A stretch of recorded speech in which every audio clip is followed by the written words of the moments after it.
Alright mga bossing, isang bad news at isang good news po ang ating pag-uusapan. So unahin na natin ang bad news. Bigo nga pong madepensahan ni Melvin Jerusalem ang kanyang WBC minimum weight title belt matapos siya matalo via unanimous decision sa African challenger na si Kuse, bagamat napabagsak ni Jerusalem sa round 11 itong si Nognog. Pero hindi nga po yun sumapat sa mata ng mga hurado para ibigay kay Jerusalem ang panalo. Siguro isa sa mga nagpapahirap dyan kay Jerusalem ang maaga niyang pagkakaroon ng sugat na malapit sa kanyang mata. 1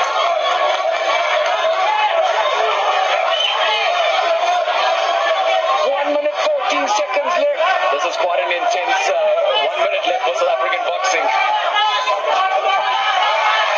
He's got to be careful when he leaves his hands down in attack for Jerusalem. Here forward, Kusi is 1 minute away from being crowned world champion, I believe. He's winning the crown as well. It's all set. Kusi, 40 seconds left. He can keep his hands up.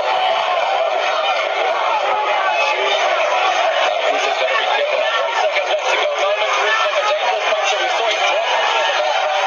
What's going to happen in this last sector? Got to keep his hands up for another 50 seconds. He's landing effectively there with the right hook on Jerusalem. And Jerusalem's coming now. 20 seconds left. Well, Jerusalem's got 15 seconds now. Kusa's probably best to get on his bicycle and start circling. There's that one. 10 seconds left.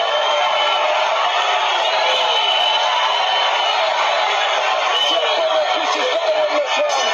So itong si Kuse na po ngayon ang bagong WBC minimum weight world champion. Samantala marami naman tayong nababasa mga boss na nadaya daw si Jerusalem sa balwarte ng mga Nognog. So nirerespeto po natin kung ano ang kanilang nakikita sa laban. Pero kung kayo ang tatanungin mga boss, nadaya nga ba si Jerusalem sa hatol ng mga hurado? So masaklap nga po ito mga boss dahil dadalawa na nga lang ang ating world champion na talo pa si Jerusalem. Kaya si Pedro Taduran na lang ang nag-iisa nating world champion. Samantala ang magandang balita naman po mga bossing ay panalo ang ating pambato sa Barinacle na si Rolando De. Tinapos ni Rolando Gabriel si Paulie Malignaggi sa loob ng round 2 at 2 beses humandusay sa lona itong si Malignaggi. Dahil dyan si Rolando Gabriel De pa rin ang Barinacle Super Welterweight World Champion.